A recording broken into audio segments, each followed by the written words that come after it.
great to be here hosting Saturday Night Live. I never get to actually say that on television, so this is my shot. This is actually my first time doing stand-up ever. Yeah. You are all popping my stand-up cherry, so thank you for that. There's only like 50 people here. That's not that many home addresses and phone numbers to memorize. Right, so I think we'll do pretty good. I assume, you know, being new at stand-up and doing it for your first time, it's kind of like being like a new rock band, in that you just cover everyone else's old shit, and you don't do any of your stuff. So that said, here are the 7 dirty words you can never say on television. But you know, like a new band will change it up every once in a while. You know, they'll make their own arrangements. So for the rest of my stand-up, anytime I talk about someone doing something stupid, I'm gonna look at you guys and go dee dee da. Sorry, it was Carlos Mencia. I wrote that in 2008.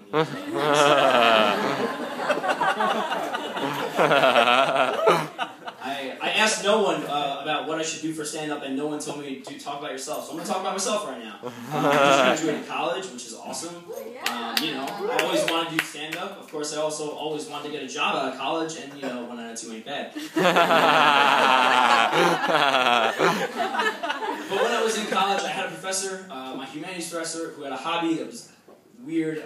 He had a hobby that his lifelong passion and hobby was being a beekeeper. How the fuck do you get that hobby? And at what point in your life do you look yourself in the mirror and say, you know what would be awesome? I want to get stung by 100 bees every day for the rest of my life. That would be incredible. There are hobbies that I don't get at all, but I kind of like go with, you know what I mean? Like collecting stamps, playing magic cards, hentai, okay, I can buy it. But beekeeping. How do you fucking decide to be a beekeeper? And he has a wife and kids. So at some point in this lifetime, a woman that he was talking to, and he said, you know what I do? I'm a beekeeper. And she looked at him, and she thought about it, and she said, all right, I'll open up my legs for that. Sounds good. Going to class wasn't the only thing I did in college, of course. I had extracurricular activities, like everybody. One of my favorite extracurricular activities was being a pickup artist. That's not something that gets funded by your undergraduate student fee, exactly. Mostly my parents funding that dream of mine, but I was a pickup artist for a little while, and I like to consider myself the Pablo Picasso of pickup artistry, mostly because everything I did was splotchy and you had no idea what the fuck I was doing. There were even a couple periods in there, but I'm not going to get into that situation. Hey, it could have been a lot worse. I could have been the Andy Warhol, alright? He paints soup cans. In this situation, I'm having sex with soup cans. That's not a joke. Let's keep on going here. But being a pickup artist, it was great. It was exciting and wonderful, and you try to go get laid. It's really stupid, but you know, you have a good time, and it's one of those things that if anybody you ever had to keep yourself accountable to found out about, you would feel like shit.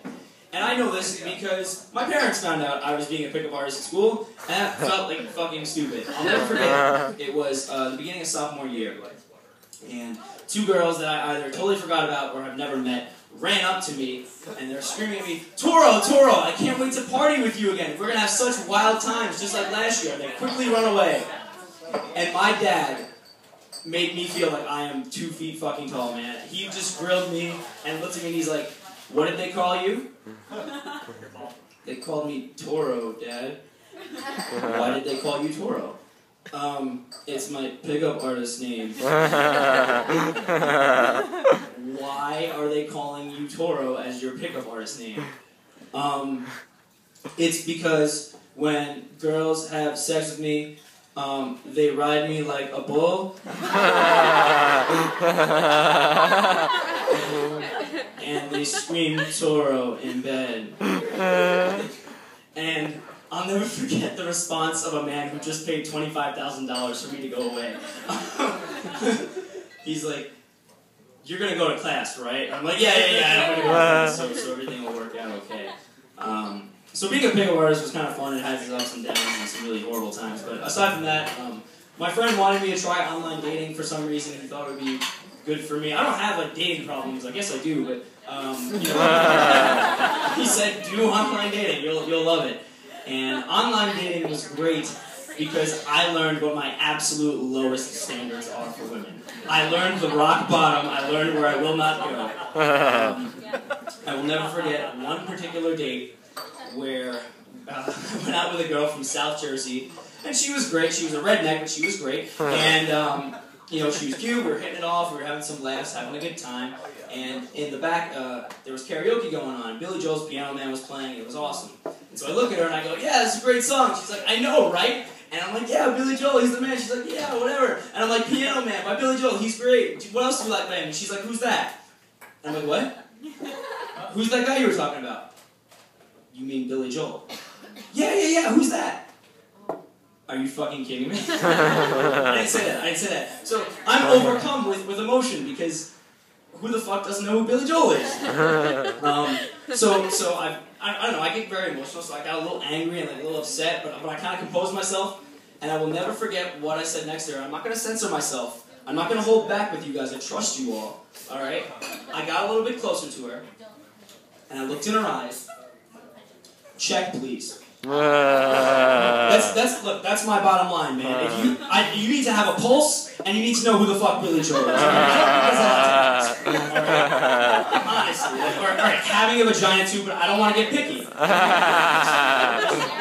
That's what I'm looking for. I think it's really simple. You guys have been great. My name is Brian Levine. Thank you so much.